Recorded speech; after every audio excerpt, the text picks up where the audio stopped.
ज्यादा दुख किस मैच का, वर्ल्ड कप का फाइनल या मेलबर्न में इंडिया से हारना?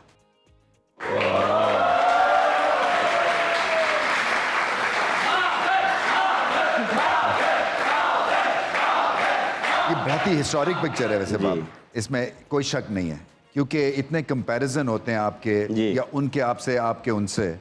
सो एक तो पहले बताया ना कि क्या इमोशनल हाई मिलता है जब ऐसी सिचुएशन हो, क्योंकि ये भी दुनिया के बेहतरीन बल्लेबाज। देखें रमेश भाई, जब भी आपको किसी के साथ कंपैरिजन करते हैं तो वो आपको एक दिली खुशी होती है कि यार इतने बड़े प्लेयर के साथ आपको कंपैरिजन किया जाता है। या पंजाबी बोलते हैं जब मिलते हैं? हाँ, मिक्स एंड मैच चलती है और हमेशा इनसे जब भी मिले हैं कुछ ना कुछ लेने की कोशिश। जनरल गपशप क्या मारते हो, अपनी बैटिंग की टेक्निक के नोट्स एक्सचेंज करते हैं जब इस तरह का प्लेयर मिलता है, या जनरली एक डिस्कशन चलती है और यही चलती है। वक्त कम ही मिलता है ना। हाँ, वो वहाँ पे ऑन द 2-4 मिनट, हाँ 2-4 में उसमें आप जो आपको चाहिए होती है, आपके दिमाग में जो क्वेश्चन होते हैं। इंडिया पाकिस्तान का टाकरा है वर्ल्ड कप में, उससे पहले भी कई टाकरे हैं। एक तरह से बॉडी लैंग्वेज इंपॉर्टेंट होती है ना कप्तान की, फिर कम्युनिकेशन बहुत मैटर करती है ड्यूरिंग बैटिंग कि यार मैं इस बॉलर से स्ट्रगल कर रहा हूँ या यार मेरे से यहाँ पे ये नहीं लग रहा, तो हम कोशिश करते हैं कि उससे प्रेशर ऑफ। यादगार इनिंग्स, पहली T20 सेंचुरी या न्यूजीलैंड के खिलाफ 100 वर्ल्ड कप का? न्यूजीलैंड। शाहिन अफरीदी की बेस्ट इन स्विंगिंग बॉल पे विकेट, रोहित शर्मा या KL राहुल की? राहुल। KL राहुल अच्छा बॉल था, आउटस्टैंडिंग। बेस्ट मैच कौन सा?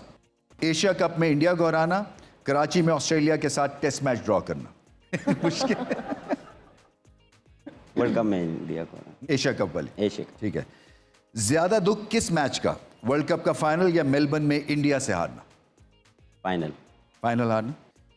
बेस्ट क्रिकेटिंग ड्रीम आपकी क्या है, वर्ल्ड कप जीतना या इंडिया को सीरीज हराना? वर्ल्ड कप जीतना। टैलेंट के हिसाब से किस नंबर पे कौन है, साइम अयूब, आजम खान, मोहम्मद हारिस, वसीम जूनियर?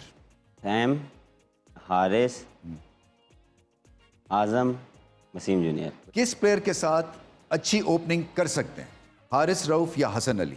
इन दोनों में से एक। हारिस रऊफ।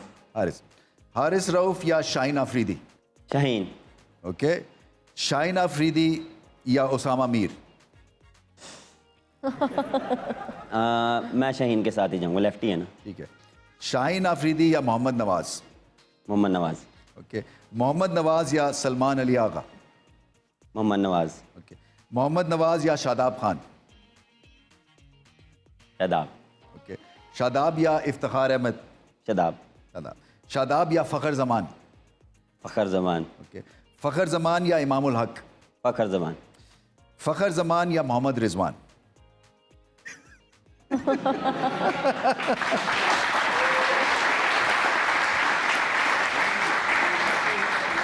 मोहम्मद रिजवान। मोहम्मद रिजवान। तो सवाल ये है कि फिर आगे चल के हम देख सकते हैं जोड़ी को वापस, क्योंकि बहुत बड़ी डिबेट हो रही है, राइट? हमारे फैंस भी ये समझते हैं। डिपेंड करता है, इंशाल्लाह देखेंगे कि हम कहाँ स्टैंड कर रहे हैं। कोच के साथ बैठेंगे, मैनेजमेंट के साथ बैठेंगे, उसके बाद इंशाल्लाह इसको। थोड़ा सा बचपन में चले जाते हैं बाबर, इसलिए कि जो आपकी ग्रोथ है ना, ये प्रोसेस के थ्रू ही है। सो ये अंडर 17 आप खेले, फिर अंडर 19 खेले। सो हम कई दफ़ा बड़े क्रिटिकल रहते हैं अपने जो हमारे इस तरह के सेटअप्स हैं ना, कि नहीं ये ठीक नहीं है, इसमें इम्प्रूवमेंट की ज़रूरत है। मगर आप एक जीतती जागती हमारे लिए एक एग्जाम्पल है जिसने प्रोसेस के थ्रू ग्रेटनेस अचीव की है। भाई जब मैंने स्टार्ट किया था तो स्ट्रीट से स्टार्ट किया था, गलियों में खेलना, टेप बॉल खेलते थे सारे कज़न मिल के, टीम बना के, तो हमने वहाँ से स्टार्ट किया। क्रेज़ मुझे शुरू से था। फिर मैंने लेटर ऑन अब्बा जी को कहा मैंने प्रोफेशनल खेलनी है, तो वो फिर हमें लेके गए क्लब में। तो वहाँ से फिर जर्नी स्टार्ट हुई। वहाँ से फिर जब आपको पता है, जब आप कोई नई चीज़ करते हैं तो उसमें आप तो बहुत ज़्यादा इन्वॉल्व हो जाते हैं, बहुत ज़्यादा आपको पैशन आता है। तो उसमें बहुत मेरा वो पैशन था और स्टार्ट किया। 1 साल बाद ट्रायल्स अंडर 15 के सेलेक्ट हुए और फिर मैचेस खेले, जिसमें स्टार्ट के जो 3 मैचेस ही मिले थे। आपको पता है कि उस टाइम आपको बहुत कम मैचेस मिलते थे, तो 3 मैचेस मिले थे लेकिन कुछ भी नहीं हुआ। उस दौरान जब वो आपको पता है कि end of the tournament academy लगती थी पूरे पाकिस्तान प्लेयर्स की, वो आपको लेके जाते थे NCA में। सही। वो एक ड्रीम होता था।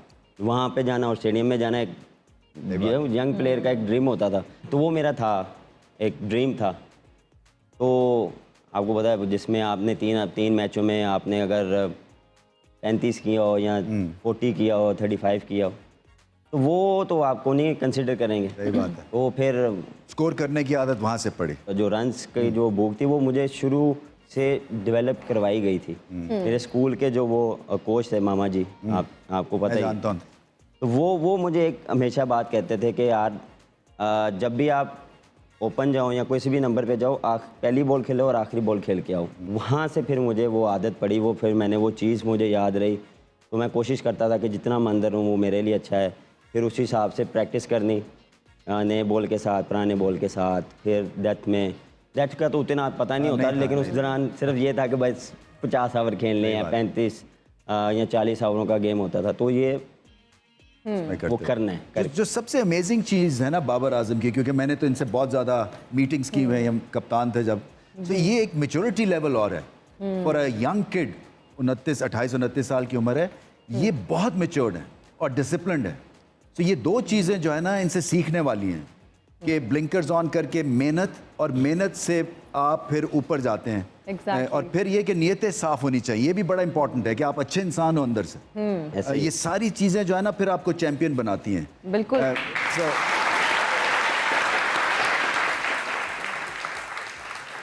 जो इंटरेस्टिंग चीज़ है ना बाबर, वो यही है कि इतनी यंग एज में आपकी इम्प्रूवमेंट जो है वो ट्रिमेंडस थी। क्योंकि बैटिंग में देखे, बॉलिंग में हमारे पास हमेशा सुपरस्टार्स रहे हैं, बैटिंग में गिने चुने हैं 4-5। सो उसमें और फिर आपकी एक कज़न ब्रादरी है, आपके कज़न्स जो थे ऑलरेडी पाकिस्तान के उस वक्त खेल चुके थे। सो ये माहौल से आपको फ़र्क ज़रूर पड़ा होगा।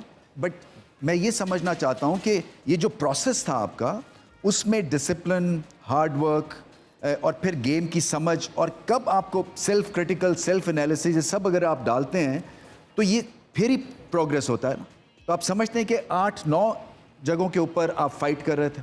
काइंड ऑफ आप देखें, जब आप स्टार्ट करते हैं तो आपके पास इतना नॉलेज नहीं होता। आप जस्ट उसको जो भी आप सीखते हैं या जो भी आपको बताया जाता है, तो आप उसको कोशिश करते हैं कि डेवलप किया जाए डे बाय डे। हर चीज़ कोई, मेरा ये था कि मैं हर दिन कोई चीज़ कुछ मिल जाए मुझे, कुछ मिल जाए, अगर इधर से मिल जाए या उधर से मिल जाए, उसको अप्लाई करता था।